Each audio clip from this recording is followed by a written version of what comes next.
ನಮಸ್ಕಾರ.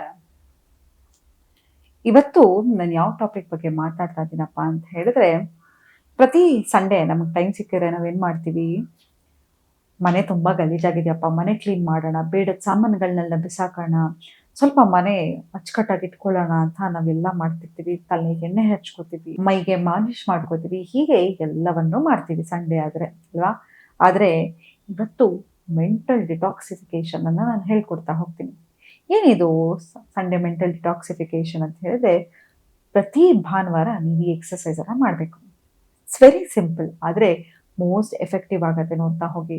ಪ್ರತಿ ಭಾನುವಾರ ಇದನ್ನ ನೀವು ಮಾಡ್ತಾ ಹೋದ್ರೆ ಎಷ್ಟರ ಮಟ್ಟಿಗೆ ನಿಮಗೆ ಸಂತೋಷ, ಖುಷಿ ಎಲ್ಲವೂ ತರತ್ತಪ್ಪ ಅಂತ ಹೇಳಿದ್ರೆ, ಸ್ಮಾಲ್ ಸ್ಮಾಲ್ ಚೇಂಜಸ್ಸು ನಮ್ಮ ಲೈಫಲ್ಲಿ ಬಿಗ್ ಡಿಫ್ರೆನ್ಸ್ ಅನ್ನ ಮಾಡ್ತಾ ಹೋಗುತ್ತೆ. ಏನು ಮಾಡಬೇಕು ಅಂತ ಹೇಳಿದ್ರೆ, ನೋಡಿ ಇವತ್ತು ನಾನು 1,00,000 ಸೀರೆ ಉಟ್ಕೊಂಡಿದ್ದೀನಿ ಅಂತ ತಿಳ್ಕೊಳ್ಳೋಣ. ಆದ್ರೆ ನಾನೇ ಖುಷಿಯಾಗಿಲ್ಲ ಅಂತ ಹೇಳಿದ್ರೆ, ಎಷ್ಟು ದುಡ್ಡು ಕೊಟ್ಟು ಕುತ್ಕೊಂಡಿರ್ತಕ್ಕಂತಹ ಬಟ್ಟೆ ಆಗಿರ್ಬೋದು, ಮನೆ ಆಗಿರ್ಬೋದು, ಕಾರ್ ಆಗಿರ್ಬೋದು, ಯಾವುದು ಏನು ಡಿಫರೆನ್ಸ್ ಮಾಡ್ಲಿಕ್ಕೆ ಸಾಧ್ಯ ಇಲ್ಲ. ಹ್ಯಾಪಿನೆಸ್ ಅನ್ನೋದು ಯಾರು ಕೂಡ ಕೊಂಡ್ಕೊಳ್ಳಿಕ್ಕೆ ಸಾಧ್ಯ ಆಗ್ತಾ ಇರ್ತಕ್ಕಂಥದ್ದು. ಇದು ಒಂದು ಸ್ಟೇಟ್ ಆಫ್ ಮೈಂಡ್ ಅಂತಾನೆ ಹೇಳ್ಬೋದು. ಇದನ್ನ ಮಾಡಕ್ಕೆ ನೀವೇನ್ ಮಾಡ್ಬೇಕಪ್ಪ ಅಂತ ಹೇಳಿದ್ರೆ, ಒಂದು ಪೇಪರ್ ತಗೊಳ್ಳಿ, ಒಂದು ಬ್ಲಾಕ್ ಪೆನ್ ಅನ್ನ ತಗೊಳ್ಳಿ. ರೆಡ್ ಪೆನ್ ತಗೊಳ್ಳೋದು ಮ್ಯಾನಿಫೆಸ್ಟೇಷನ್‌ಗೆ, ಬ್ಲಾಕ್ ಪೆನ್ ಅನ್ನ ರಿಲೀಸ್ ಮಾಡ್ಲಿಕ್ಕೆ. ಯಾಕೆ ಇದು ಇಂಪಾರ್ಟೆಂಟ್ ಅಂದ್ರೆ, ನೋಡಿ ನನ್ನ ಜೀವನದಲ್ಲಿ ಏನಾದ್ರೂ ಒಂದು ಹೊಸತು ತರಬೇಕು ಅಂತ ಹೇಳಿದ್ರೆ, ಈಗ ನನ್ನ ಹತ್ರ ಒಂದು ಡಬ್ಬ ಇರುತ್ತೆ. ಆ ಡಬ್ಬದಲ್ಲಿ ಪೂರ್ತಿ ಸಾಮಾನಿದ್ರೆ ಏನಾದ್ರೂ ಹೊಸದನ್ನ ತರಲಿಕ್ಕೆ ಸಾಧ್ಯನಾ? ಇಲ್ಲ. ಸೊ ಅದ್ ಹಳೇದನ್ನ ಬಿಸಾಡಿದ್ಮೇಲೆ ಹೊಸದು ಏನಾದ್ರೂ ನನ್ನ ಜೀವನದಲ್ಲಿ ತರಲಿಕ್ಕೆ ಸಾಧ್ಯ ಆಗತ್ತೆ. ಹಾಗಾಗಿ ಫಸ್ಟ್ ಒಳಗಡೆ ಏನಿರುತ್ತೋ ಅದೆಲ್ಲವನ್ನು ರಿಲೀಸ್ ಮಾಡ್ತಾ ಹೋಗಿ. ಮೊದಲನೇದಾಗಿ ಏನ್ ಮಾಡ್ಬೇಕಪ್ಪ ಅಂತ ಹೇಳಿದ್ರೆ, ಪ್ರತಿ ಭಾನುವಾರ ಒಂದು ಬ್ಲಾಕ್ ಪೆನ್ ತಗೊಂಡು, ಒಂದು ವೈಟ್ ಶೀಟ್ ಅನ್ನ ತಗೊಂಡು, ಒಂದು ಕ್ಯಾಂಡಲ್ ಅನ್ನ ತಗೊಳ್ಳಿ. ಯಾಕೆ ಕ್ಯಾಂಡಲ್ ಅಂತ ಹೇಳಿದ್ರೆ, ಇದನ್ನ ತಾಟಕ್ರಿಯಾ ಅಂತ ಹೇಳ್ತೀವಿ. ಅಂದ್ರೆ ಸುಮ್ಮನೆ ಇಡೀ ರೂಮ್ ಅನ್ನ ಕತ್ಲೆ ಮಾಡ್ಕೊಂಡು ಆ ಕ್ಯಾಂಡಲ್ ಮೇಲೆ ಫೋಕಸ್ ಮಾಡ್ತಾ ಹೋಗಿ ಆ ಬೆಳಕನ್ನ. ಸುಮ್ಮನೆ ಹಾಗೇ ಫೋಕಸ್ ಮಾಡ್ತಾ ಮಾಡ್ತಾ ಮಾಡ್ತಾ ನಿಮ್ಗೆ ನೀವು ಕೇಳ್ಕೊಳ್ಳಿ. ಏನು ಇಡೀ ವಾರದಲ್ಲಿ ನಿಮ್ಗೆ ಏನ್ ಕಷ್ಟ ಬಂದಿದೆ? ಮೇ ಬಿ ನಿಮ್ಮ ಕೆಲ್ಸದೊಳು ಬರ್ಲಿಲ್ಲ, ಚಿಕ್ಕ ಸಣ್ಣ ಒಂದು ತರಕಾರಿ ಅಂಗಡಿಯವನ ಜೊತೆ ಮಾತುಕತೆ ಆಯ್ತು, ಅಪ್ಪ ಅಮ್ಮ ಜೊತೆ ಏನೋ ಜಗಳ ಆಯ್ತು, ಗಂಡನ ಜೊತೆ ಜಗಳ ಆಯ್ತು, ಹೆಂಡತಿ ಜೊತೆ ಜಗಳ ಆಯ್ತು, ಬಾಸ್ ಏನೋ ಬೈದ್ರು.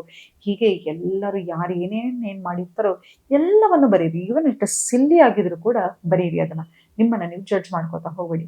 ಹಾಗೆ ನಿಮ್ಗೆ ಈ ಪ್ರಶ್ನೆ ಕೇಳ್ಕೊತಾ ಹೋಗಿ, ಮುಂಚೆ ಯಾವಾಗ್ಲೂ ನನ್ಗೆ ಹೀಗಾಗಿತ್ತಾ?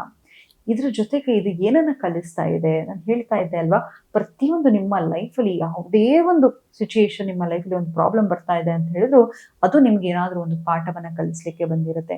ಹಾಗಾಗಿ ಅದ್ರ ಜೊತೆ ಕೂತ್ಕೊಂಡು ಕೇಳಿ, ಏನು ಪಾಠವನ್ನ ಈ ಸಿಚುಯೇಷನ್ ನಿಮಗೆ ಕಲಿಸ್ತಾ ಇದೆ ಅಂತ.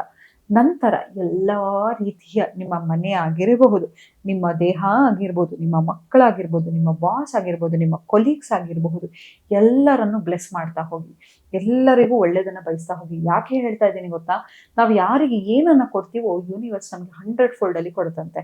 ನೀವು ಯಾರನ್ನಾದ್ರು ದ್ವೇಷ ಮಾಡ್ತಾರೆ, ಯಾವುದೋ ಒಂದು ಸಿಚುಯೇಷನ್ ಬಗ್ಗೆ ಕಂಪ್ಲೇಂಟ್ ಮಾಡ್ತಾನೆ ಇರಿ, ಅದೇ ರೀತಿ ಬರ್ತಾ ಇರುತ್ತೆ. ಕೇಳಿದಿರಲ್ವಾ, ಹಾಡ್ತಾ ಹಾಡ್ತಾ ರಾಗ, ಅಳ್ತಾ ಅಳ್ತಾ ರೋಗ ಅಂತ. ನೋಡಿ ನಾವು ಅದೇ ಅಳ್ತಾನೇ ಇದ್ರೆ, ಅಯ್ಯೋ ನನ್ನ ಲೈಫಲ್ಲಿ ಪ್ರಾಬ್ಲಮ್ ಇದೆ, ಅದು ಸರಿ ಇಲ್ಲ, ಇದು ಸರಿಗಿಲ್ಲ ಅಂತ ಹೇಳಿದ್ರೆ ಅದೇ ತರ ನಮ್ಮ ಲೈಫ್ ಆಗ್ತಾ ಹೋಗುತ್ತೆ. ಅದ್ರ ಬದಲಾಗಿ ಸಣ್ಣ ಸಣ್ಣ ವಿಷಯಕ್ಕೂ, ಯಾವ ವಿಷಯಕ್ಕೆ ಥ್ಯಾಂಕ್ಫುಲ್ ಆಗಿರ್ತೀರಾ ಅನ್ನೋದನ್ನ ಬರೀರಿ. ನಂತರ ಅಫರ್ಮೇಷನ್ಸ್ ಅನ್ನ ಬರೀರಿ. ಎಕ್ಸಾಂಪಲ್, ಈ ವೀಕು ನನಗೆ ಹಣದ ಕಾಸಿನ ಕಷ್ಟ ಆಗಿತ್ತು ಅಂತ ತಿಳ್ಕೊಳ್ಳೋಣ. ಅದ್ರ ಆಪೋಸಿಟ್ ಏನು? ಏನನ್ನ ಬ್ಲೆಸ್ ಮಾಡ್ಬೋದು ನೀವು ನಿಮ್ಗಾಗಿ? ನಾನು ತುಂಬಾ ಶ್ರೀಮಂತನಾಗಿದ್ದೇನೆ, ನನಗೆ ಅಬಂಡೆನ್ಸ್ ಅಲ್ಲಿ ಮನಿ ಇದೆ, ನಾನು ಎಷ್ಟು ಖರ್ಚು ಮಾಡ್ತೀನೋ ಅದ್ರ 100 ಫೋಲ್ಡ್ ಅಲ್ಲಿ ನನಗೆ ದುಡ್ಡು ಬರ್ತಾ ಇದೆ. ಹೀಗೆ ನಿಮಗೆ ಬೇಕಾದ ರೀತಿ ಅಫರ್ಮೇಷನ್ಸ್ ಅನ್ನ ಬರ್ಕೊಳ್ಳಿ. ಎಕ್ಸಾಂಪಲ್, ನನಗೆ ನನ್ನ ಸಂಗಾತಿಗೆ ಜಗಳ ಆಗಿರುತ್ತೆ ಅಂತ ತಿಳ್ಕೊಳ್ಳೋಣ. ನಾನು ನನ್ನ ಸಂಗಾತಿ ತುಂಬಾನೇ ಅನ್ಯೋನ್ಯವಾಗಿದ್ದೀವಿ, ನನ್ನ ಸಂಗಾತಿ ನನ್ನನ್ನು ತುಂಬಾನೇ ಹೆಚ್ಚಾಗಿ ಪ್ರೀತಿಸ್ತಾ ಇದ್ದಾರೆ. ಹೀಗೆ ಎಲ್ಲವನ್ನು ಪ್ರೆಸೆಂಟ್ ಟೆನ್ಸ್ ಅಲ್ಲಿ ಬರಿತಾ ಹೋಗಿ. ಅದನ್ನಾದ ನಂತರ ನಿಮ್ಗೆ ನೀವು ಥ್ಯಾಂಕ್ಸ್ ಹೇಳ್ಕೊಳ್ಳಿ.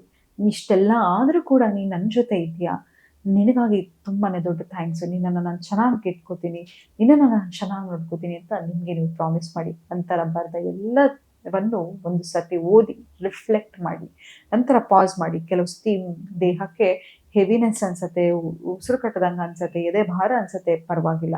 ನಂತರ ಅದೆಲ್ಲವನ್ನು ಬರ್ನ್ ಮಾಡ್ತಾ ನಿಮ್ಗೆ ನೀವು ಹೇಳ್ಕೊಳ್ಳಿ, I am powerful soul, I am a pure soul, I am confident, I can achieve anything in my life ಅಂತ ಹೇಳ್ತಾ, ಅಥವಾ ನಿಮಗೆ ಯಾವ ರೀತಿ ಬೇಕೋ ಆ ರೀತಿ ಅಫರ್ಮೇಷನ್ ಅನ್ನ ಮಾಡಿ ಆ ಪೇಪರ್ ಅನ್ನ ಬಂದ್ ಮಾಡಿ. ನಂತರ ಆ ಆಶಸ್ ಅನ್ನ ತಗೊಂಡೋಗಿ ಫ್ಲಶ್ ಮಾಡಿಬಿಡಿ.